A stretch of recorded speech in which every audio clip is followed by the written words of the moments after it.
Hello guys, welcome again to my YouTube channel. हाँ जी, आज की इस वीडियो में हम कैश फ्लो स्टेटमेंट के टीएस ग्रेवाल बुक के क्वेश्चन नंबर 5, 6, 7 एंड 8 को सॉल्व करेंगे बहुत ही इजी वे से। स्टूडेंट्स, पिछले वीडियो में यानी कि सेकंड पार्ट में मैंने इस वीडियो के आपको सिखाया था कि net profit before tax and extraordinary item को आपने कैसे निकालना है और उसमें प्रपोज डिविडेंड और प्रोविजन फॉर टैक्स का जो कैलकुलेशन है उसकी ट्रांजैक्शन आपने कैसे करनी है वो भी मैंने आपको पिछली वीडियो में अच्छे से समझा दिया था। सबसे पहले जैसे कि आपको पता है कि हमने difference between closing balance and opening balance of balance in statement लेना होता है प्रॉफिट एंड लॉस के अकॉर्डिंग। उसके बाद हमने इसमें जो है प्रपोज डिविडेंड, इंटरिम डिविडेंड और जो है प्रॉफिट ट्रांसफर टू रिजर्व वगैरह जो भी है वो ऐड करना है और प्रॉफिट्स को आपने क्या करना है, माइनस कर देना है। तो आज की इस वीडियो में हम क्वेश्चन नंबर 5 to 8 को सॉल्व करेंगे बहुत ही इजी वे से, जो कि आपको इजीली समझ में आ जाएगा। फर्स्ट ऑफ ऑल के क्वेश्चन नंबर 5 में following are the extract from the balance sheet of MAH limited as at 31 March 2019। Students, इसमें सरप्लस गिवन है balance statement of profit and loss का 10 लाख 2019, यानी कि आपका जो करंट ईयर है वो कौन सा 31 मार्च 2019, ये आपका करंट ईयर है। 31 मार्च 2018 आपका प्रीवियस ईयर है यानी कि बेस ईयर है। इसमें डिविडेंड पेएबल है 2019 का 50,000। एडिशनल इन्फॉर्मेशन में कहता है कि propose dividend for the year ended 31 March 2018 and 2019 are 4 lakh and 5 lakh respectively. Prepare the note to show net profit before tax and extraordinary item. तो student, इसमें हमने क्या निकालना है, net profit before tax and extraordinary item. ठीक है, इसके लिए फर्स्ट ऑफ ऑल हमने क्या करना है, इसका फॉर्मेट बना लेना है। जैसे हम जो है फॉर्मेट बनाते हैं, यहाँ पे आपने क्या करना है, पर्टिकुलर, ये आपके पास आ जाएगा अमाउंट। ठीक है जी। तो अब इसमें पर्टिकुलर में फर्स्ट ऑफ ऑल आपने क्या करना है, surplus balance in statement of profit and loss account. सबसे पहले आपने क्या लिखना है, सरप्लस, हाँ जी बच्चे दिखाई दे रहे, okay, surplus balance in statement of profit and loss.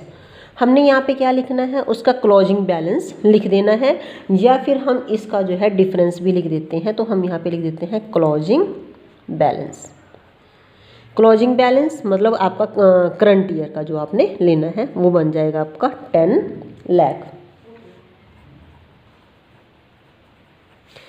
अब यहाँ पे आपने करना है less surplus balance in statement profit and loss, कौन सा, ओपनिंग बैलेंस,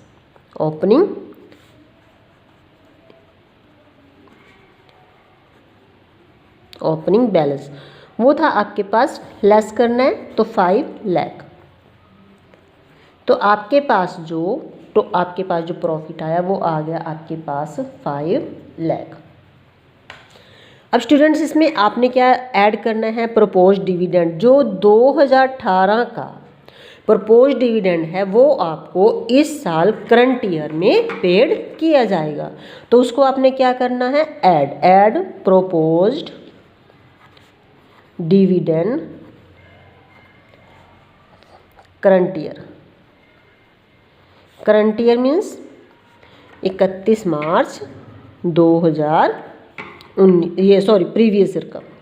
ठीक है, ये आपको यहाँ पे पेड हो जाएगा, जो आपके पास आएगा 4 लाख। प्रीवियस ईयर का आएगा, यहाँ पे कितना आएगा, ये आपका 4 लाख। तो इसमें आपके पास कोई और आइटम नहीं दी है कि कोई आपके पास एक्स्ट्रा ऑर्डिनरी आइटम या कोई लॉस, वो नहीं गिवन है। तो ये आपके पास 5 + 4 9 लाख जो है आपके पास क्या आ जाएगा, ये आ जाएगा आपके पास net profit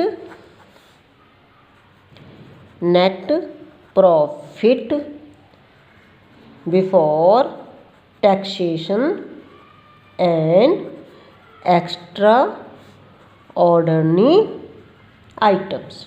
okay, clear students ये क्वेश्चन? ओके जी, चलो जी अब हम करते हैं क्वेश्चन नंबर, ये था आपके पास 5, क्वेश्चन नंबर करते हैं सॉल्व 6। इजी वे से समझाया ना मैंने आपको, समझ आ गया सभी को? अगर कोई डाउट है तो आप प्लीज़ कमेंट सेक्शन में मुझसे कंफर्म कर सकते हो। Question number 6, following is the extract from the balance sheet. इसमें आपको 2 ईयर्स के डाटा गिवन है बैलेंस शीट में, 2018 प्रीवियस ईयर ना, आपका जो करंट ईयर है 2019। इक्विटी शेयर कैपिटल है 8 लाख, दोनों की सेम है। 10% प्रेफरेंस शेयर कैपिटल है 6 लाख और 6 lakh surplus. Balance in statement of profit and loss account, unpaid dividend जो डिविडेंड आपने पेड नहीं किया है। तो एडिशनल इन्फॉर्मेशन में propose dividend on equity share for the years 2017, 18 and 19, 1,60,000 and 2 lakh. जैसे कि मैंने अभी आपको बताया कि जो प्रीवियस ईयर का डिविडेंड होता है वो हमने करंट ईयर में पेड करना होता है। तो यहाँ पर हम कौन सा डिविडेंड ऐड करेंगे, 1,60,000। And interim dividend of ₹40,000 on equity share was paid. और इंटरिम डिविडेंड जो है आपका 40,000 है, जो कि किस पे गिवन है, इक्विटी शेयर्स पे। और स्टूडेंट्स ये आपको पता होना चाहिए कि आपकी फाइनेंसिंग एक्टिविटी होती है, इसको हमने फाइनेंसिंग एक्टिविटी में भी करना है, इसलिए हमने इसको जो है यहाँ पर भी ऐड करना है। ओके, तो अब यहाँ पर एक बात आपको ध्यान में रखनी पड़ेगी कि स्टूडेंट्स यहाँ पे इन्होंने कहा कि इंटरिम डिविडेंड जो है 40,000 इक्विटी शेयर पे डिविडेंड तब ही दिया जाएगा जब हम पहले प्रेफरेंस शेयर्स को डिविडेंड पेड कर चुके होंगे। तो यहाँ पर हमने 10% प्रेफरेंस शेयर पे जो डिविडेंड है वो पेड करना पड़ेगा, उसके बाद जो है हम इक्विटी शेयर्स पे अपने शेयर होल्डर को डिविडेंड पे करेंगे। ओके, ये पॉइंट आपको देखना पड़ेगा और इसको जो है आपने क्या करना पड़ेगा, वर्किंग नोट्स में भी देना पड़ेगा। चलो हम सॉल्व करते हैं क्वेश्चन को, क्वेश्चन नंबर 6। ओके, तो फर्स्ट ऑफ ऑल यहाँ पे आपने लिखना है net profit before, first of all आपने क्या करना है वही निकालना है हमने, net profit before extra ordinary items and before tax. Okay, इसके लिए आपने परफॉर्मा बना लेना है। तो ये आपका बन गया परफॉर्मा।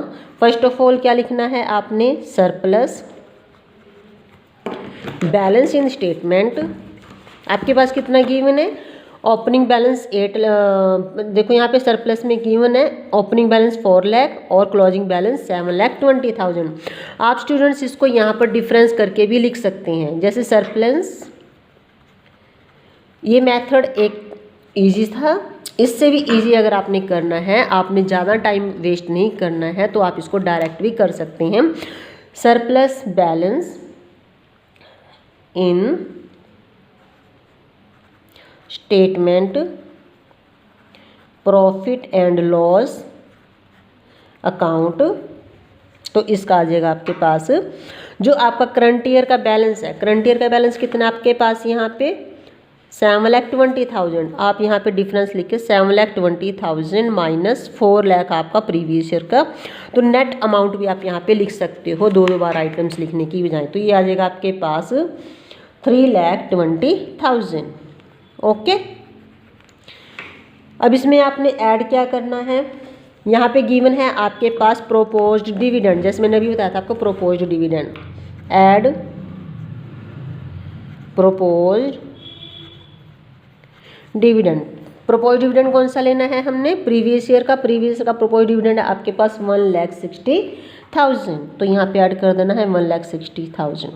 अब यहाँ पे एक पॉइंट था आपके पास इंटरिम डिविडेंड, तो आपने ऐड करना ही है। उसके साथ ही हमने क्या करना है, यहाँ पे 10% preference share proposed dividend. Okay, that is कितना बनेगा, 6 लाख था। प्रेफरेंस शेयर कैपिटल कितने की थी आपके पास, 6 लाख की थी। इसके ऊपर 10% दैट इज 60,000, तो 60,000 को आपने यहाँ पे क्या कर देना है, ऐड कर देना है। फिर ऐड करना है आपने इंटरिम डिविडेंड। इंटरिम डिविडेंड आपके पास कितना गिवन है, 40,000, तो ये आपने ऐड कर देना है 40,000। ओके, अब आपने साथ में क्या करना है, अब आपके पास और कोई आइटम्स नहीं है, तो इसलिए आपने अब इसका क्या कर देना है, टोटल करके लिख देना है नेट प्रॉफिट बिफोर, कितना बन गया टोटल, 3 4 5 5,80,000, 5,80,000। यहाँ पे लिखना है अपने net profit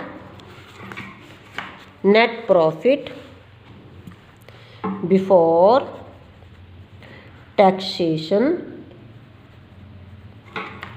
and extraordinary items.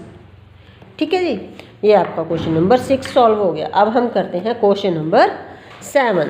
Question number 7 देखो, क्वेश्चन नंबर 7 क्या कहता है, स्टेटमेंट पढ़ेंगे पहले हम। स्टेटमेंट में कैलकुलेट नेट प्रॉफिट, हाँ जी, इस जो क्वेश्चन नंबर 6 है इसमें आपने स्टूडेंट्स वर्किंग नोट जरूर देना है। वर्किंग नोट में क्या देना है कि हमें जो है we should dividend on preference share is paid, preference share is paid before dividend on equity share.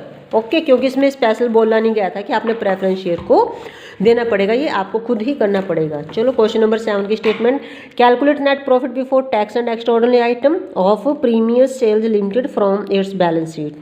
हाँ जी, इसमें आपके पास शेयर होल्डर्स दिए हैं, शेयर होल्डर्स में share capital reserve and surplus, तो 5 लाख शेयर कैपिटल थी, 2 लाख सरप्लस, दैट इज ये हो गया आपके पास करंट लाइबिलिटी। जब स्टूडेंट्स यहाँ पे नोट नंबर लिखा है, नोट नंबर का मतलब क्या होता है, कई बच्चे जो हैं इसमें जो है कंफ्यूज होते हैं कि नोट लिखा 1, नोट 2 लिखा, क्या लिखा, इसका मतलब स्टूडेंट्स यहाँ पे इट मीन्स होता है कि आपकी जो करंट लाइबिलिटीज है उसमें क्या क्या, या जो शॉर्ट टर्म जिस भी आइटम्स के आगे ये होएगा नोट नंबर 1 2 3, उसका जो है यहाँ पर वो टोटल गिवन है।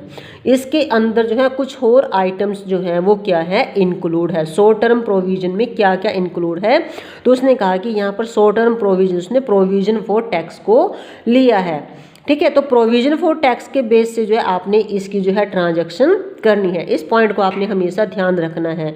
कई बार वो फिक्स्ड एसेट्स पे भी नोट 2 लिख देता है या 3 लिख देता है, करंट एसेट्स पे लिख देता है, शेयर कैपिटल में भी लिख देता है। शेयर कैपिटल यानी कि वो प्रेफरेंस को अलग लिख देता है, इक्विटी शेयर को अलग से लिख देता है। इस पॉइंट का आपको ध्यान में रखना पड़ेगा। ओके, तो अब ये अलग अलग से दे दिया, फिक्स्ड एसेट्स इतनी, नॉन करंट एसेट्स इतनी दी, और ये नोट दे दिया। तो यहाँ पे एडिशनल इन्फॉर्मेशन में क्या कहता है, proposed dividend for the years ended 31st March 2018 50,000 and 2019 is 75,000 respectively. Interim dividend paid during the year was ₹10,000. यहाँ पे हम स्पेशल एक गिवन है provision for tax. Provision for tax आपको पता है हमें क्या करना है, हमेशा करंट ईयर का ऐड करना है। ठीक है, और प्रोपोज डिविडेंड प्रीवियस ईयर का। चलो इस क्वेश्चन को सॉल्व करते हैं हम लोग। हाँ जी, यहाँ पे निकालेंगे net profit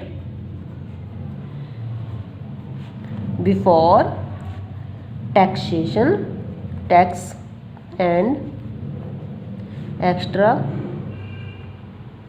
ordinary items. Okay, first of all format, prepare the format, particulars, यहाँ पे आपके पास आ गया अमाउंट। ओके, पर्टिकुलर्स में सबसे पहले वही हमने क्या लिखना है, सरप्लस। सरप्लस में क्या लिखना है, बैलेंस इन स्टेटमेंट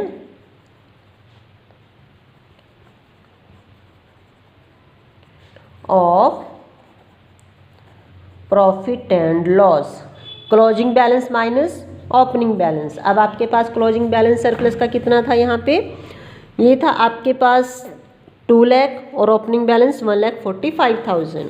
तो यहाँ पर आ जाएगा 2 लाख माइनस 1,45,000। स्टूडेंट से इजी वे है कि आपको डबल डबल बार बार लाइन लिखने से अच्छा है कि आप इसको एकदम ही लिख लो। तो ये आपका बैलेंस आएगा 2 लाख में से 1,45,000 माइनस करेंगे, दैट इज़ 55,000। उसके बाद इसमें आपने क्या ऐड करना है, इसमें आपने ऐड करना है रिजर्व्स हो गया, ट्रेड पेबल से तो आपकी वर्किंग कैपिटल के उसमें आएंगे। तो आप ले लो provision for tax, add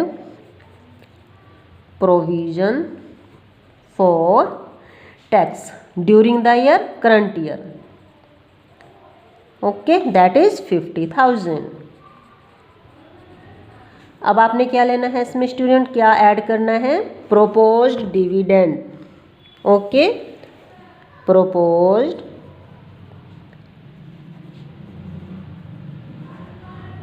dividend कितना है आपका, प्रोपोज डिविडेंड भी आपका है 50,000। प्रीवियस ईयर का कितना था 50,000, तो आपने यहाँ पे भी 50,000 लिख देना है। उसके बाद आपके पास आ गया है जी इंटरिम डिविडेंड।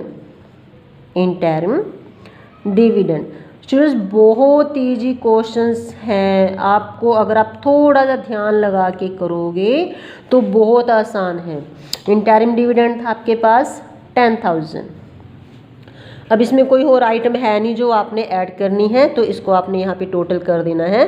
टोटल आपके पास आ जाएगा 5, 5, 10, 5, 15, 1,65,000, दैट इज योर आंसर। तो यहाँ पर आपके पास आ गया ये नेट प्रॉफिट बिफोर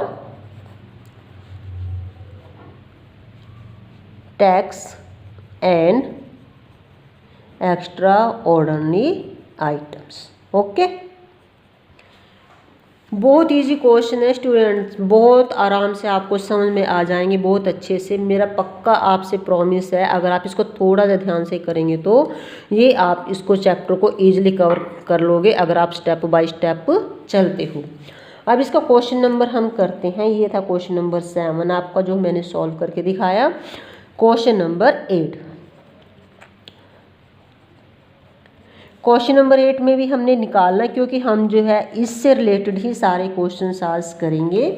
उसके बाद फिर वर्किंग कैपिटल का जब टॉपिक आएगा तो फिर हम वर्किंग जो है कैपिटल के टॉपिक से रिलेटेड क्वेश्चन करेंगे। तो मैं बिल्कुल फुली कोशिश करूँगी कि आपको जो है इस बुक के ऑलमोस्ट क्वेश्चन इंपॉर्टेंट क्वेश्चन करा दूँ, ठीक है। बाकी तुसी भी अपने क्वेश्चन साथ के साथ करते रहना, आपको जो भी प्रॉब्लम है तो आप डाउट सेक्शन में पूछ सकते हो।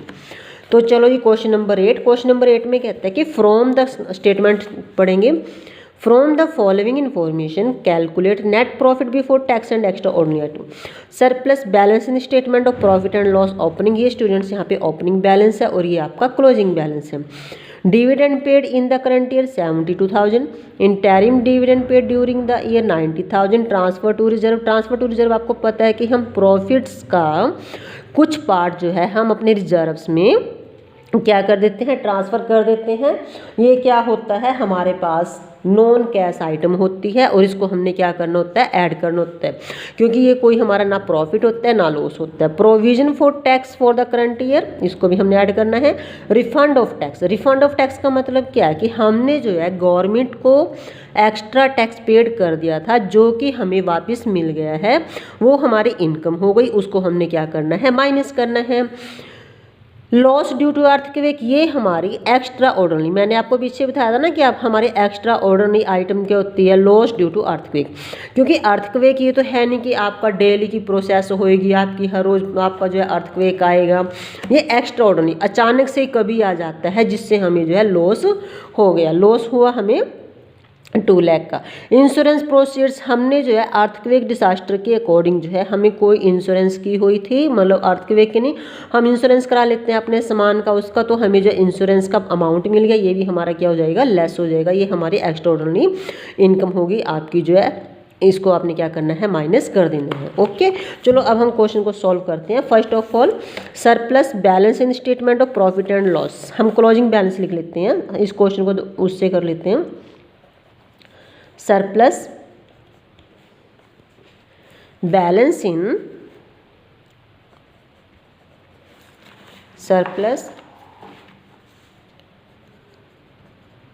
Balance in statement of profit and loss. हम पहले लेते हैं क्लोजिंग बैलेंस। क्लोजिंग बैलेंस है आपके पास 3,36,000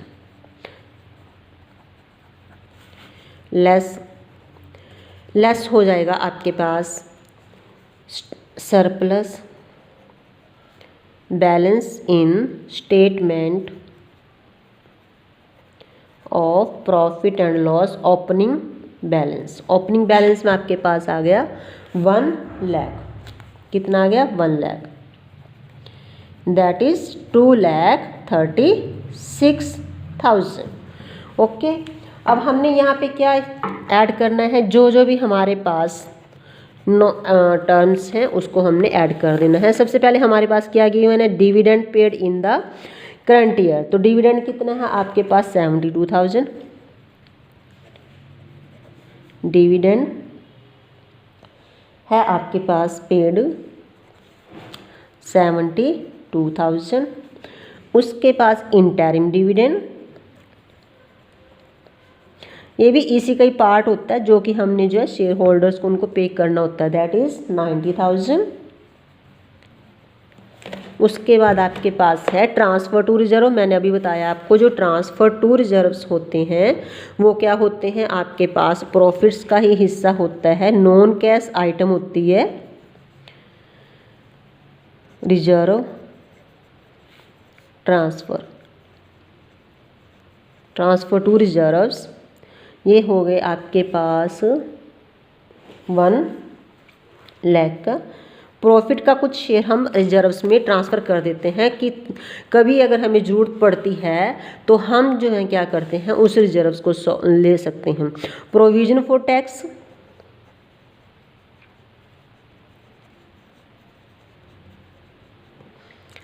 tax during the year, that is 1,50,000।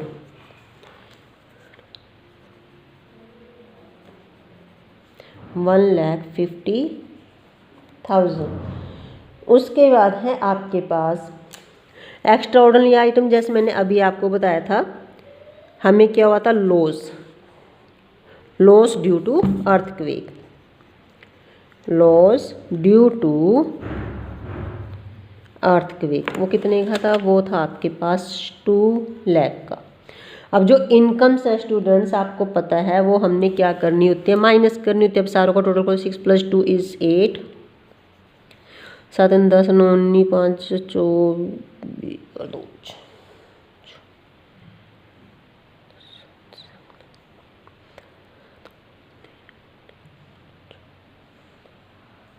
24, 4, 2, 6, 7, 8, ये आ गया 8,48,000।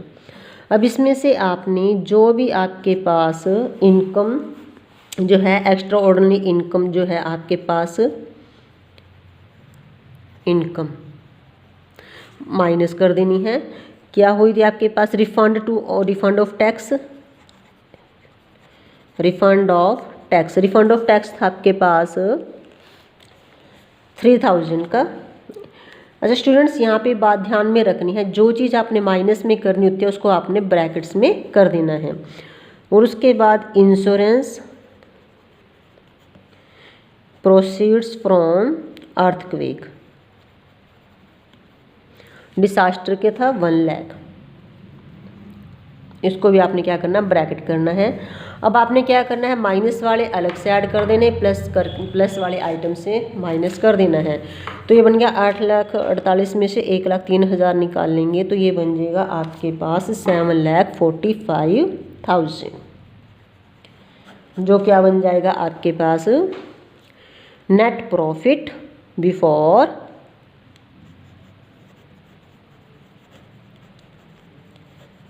Before tax and extraordinary items.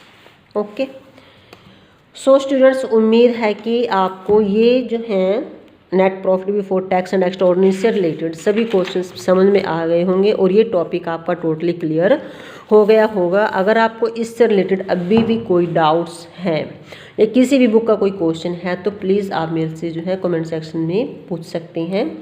और मुझे उम्मीद है कि आपको ये वीडियो अच्छे से समझ में आ गई होगी। अगर आपको ये अच्छे से समझ में आ गई तो प्लीज़ मेरे चैनल को सब्सक्राइब ज़रूर करें और मेरी वीडियो को लाइक एंड शेयर्स ज़रूर करें। Thank you.